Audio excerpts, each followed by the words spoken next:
Assalamualaikum warahmatullahi wabarakatuh. Apa kabar semuanya? Baik ya, pada video kali ini kita akan belajar mengenai populasi dan sampel. Oke, sebelum Ibu lanjutkan ya, apabila berkenan ya, mohon bantuannya untuk klik tombol like, kemudian untuk subscribe ya. Apabila sudah subscribe, Ibu ucapkan terima kasih. Silakan share juga videonya dengan harapan video ini dapat bermanfaat bagi teman-temannya yang lain ya. Jadi menjadi ilmu yang bermanfaat ya.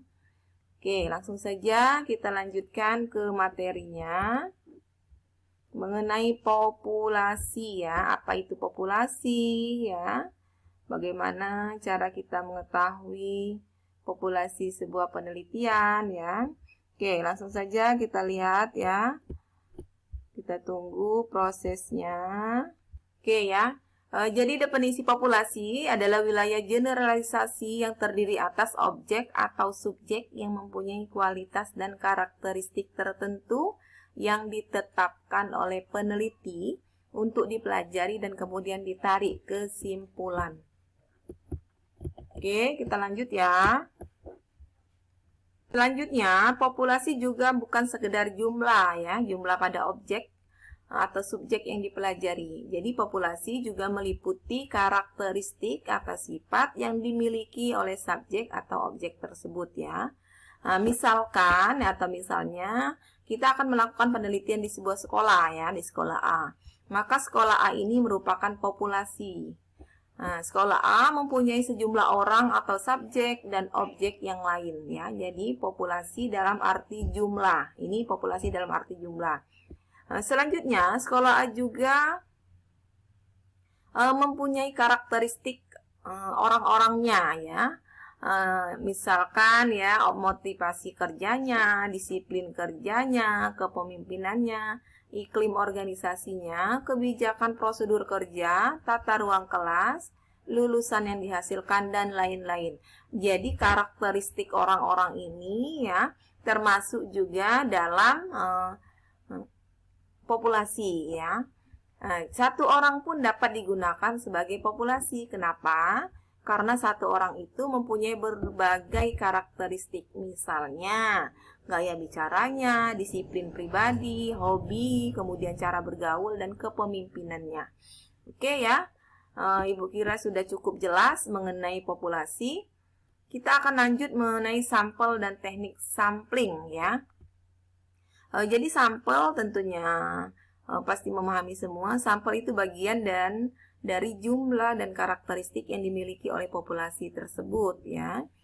Bila populasi besar dan peneliti tidak mungkin mempelajari semua yang ada pada populasi, misalnya karena keterbatasan dana, tenaga, dan waktu, maka peneliti dapat menggunakan sampel yang diambil dari populasi itu ya.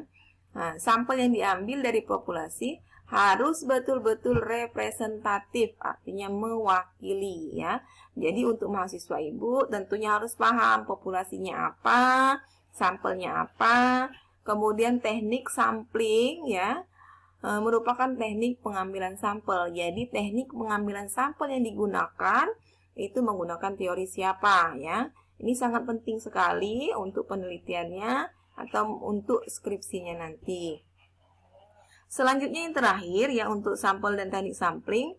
Untuk menentukan sampel yang akan digunakan dalam penelitian, terdapat berbagai teknik sampling yang digunakan. Oke. Kita lanjut. Nah, di sini teknik sampling ada dua, ada probability sampling, kemudian ada non-probability sampling. Probability sampling itu terbagi lagi menjadi 4 ya, ada simple random sampling, ada proportionate stratified random sampling ya, ada disproportionate ya, stratified random sampling, ada area atau cluster sampling. Jadi banyak sekali istilah-istilah. Yang di sini tentunya istilahnya menggunakan bahasa Inggris ya. Jadi kalau misalnya Ibu salah mengucapkan, agar maklum saja ya. Oke, kita akan lanjut ke non-probability sampling. Apa saja? Di sini ada 6 ya, ada 6 pembagiannya. Ada sampling sistematis ya. Kemudian ada sampling kuota, ada sampling incidental ya. Nih ya, sampling incidental, ada purpose sampling, ada sampling jenuh, ada snowball sampling. Jadi begitu banyak teknik sampling yang harus kita pahami ya. Jadi kalau misalnya kita mengambil sampel dari penelitian ya, mengambil sampel maksud Ibu dari populasi penelitian kita, maka kita harus menggunakan teknik sampling yang tepat ya. Kita harus menggunakan teknik sampling yang tepat. Jadi di sini ada 10 teknik sampling ya, ada 10. Cobalah hitung sendiri. Oke, sekarang kita akan lanjut ya. Teknik sampling apa saja yang sering digunakan dalam penelitian? Yang pertama ada simple random sampling, yang mana populasinya homogen atau relatif homogen, relatif sama populasinya, sehingga dia menggunakan simple random sampling ya. Pengambilan sampel dari populasi dilakukan secara acak tanpa memperhatikan strata yang ada dalam populasi itu. Oke. Nah, sekarang sampling sistematis yang bagaimana? Jadi teknik pengambilan sampel berdasarkan urutan dari anggota populasi yang telah diberi nomor urut ya. Oke, ya, ini disimak, dipahami benar-benar apa maksudnya sampling sistematis ya. Jadi kalau misalnya sampel populasi kita beri urut nomor 1 sampai nomor 100 ya. Kalau misalnya kita ambil nomor ganjil saja atau genap saja atau kelipatan 3 ya atau kelipatan 5 itu artinya dia mengambil teknik sampling yang sampling sistematis ya. Nih sebagai contoh ya. Selanjutnya sampling insidental. Yang bagaimana sampling insidental? Teknik penentuan sampel berdasarkan kebetulan, yaitu siapa saja yang secara kebetulan atau insidental, ya ini insidental ya, bertemu dengan peneliti dapat digunakan sebagai sampel bila dipandang orang tersebut cocok sebagai sumber data. Jadi siapa saja yang ketemu pada saat penelitian diambil sebagai sampelnya, kemudian dianggap orang tersebut cocok sebagai sumber data, maka teknik sampling yang digunakan itu sampling insidental. Oke? Ini yang terakhir sekali ya. Yang terakhir teknik sampling yang sering digunakan itu sampling jenuh. Yang bagaimana? Teknik sampling ya, teknik penentuan sampel bila semua anggota populasi digunakan sebagai sampel. Jadi biasanya ini populasinya hanya sedikit ya. Misalnya kurang dari 30 orang ya. Maka dia menggunakan sampling jenuh. Atau dengan alasan lain, peneliti ingin membuat generalisasi dengan kesalahan yang sangat kecil. Oke ya, untuk tugasnya ya, di sini ada beberapa jurnal ya yang menggunakan teknik sampling. Ada simple random sampling, ada sampling sistematis, ada sampling insidental, ada sampling jenuh. Silakan dicari contohnya yang bagaimana ya, populasinya apa, kemudian tekniknya apa, sehingga dikatakan sampelnya ini, misalnya sampelnya bisa menjelaskan mengapa mengambil sampelnya seperti ini ya, karena dia menggunakan teknik sampling yang bagaimana ya.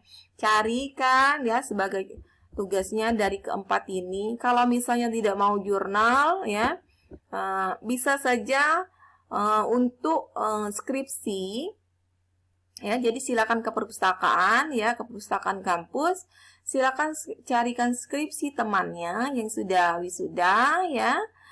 Kemudian cari mereka mengambil teknik sampling apa ya. Jadi cukup satu saja dicari skripsi teman-teman yang sudah wisuda, kemudian tentukan mereka menggunakan teknik sampling yang mana.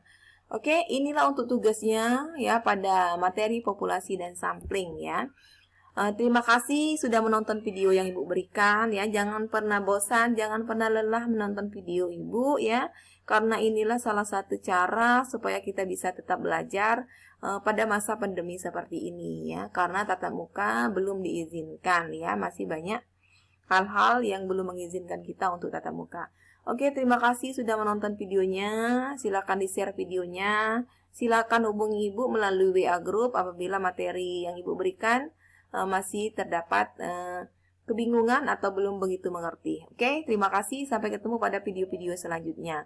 Akhirnya Ibu tutup ya. Wabillahi taufiq wal hidayah. Wassalamualaikum warahmatullahi wabarakatuh.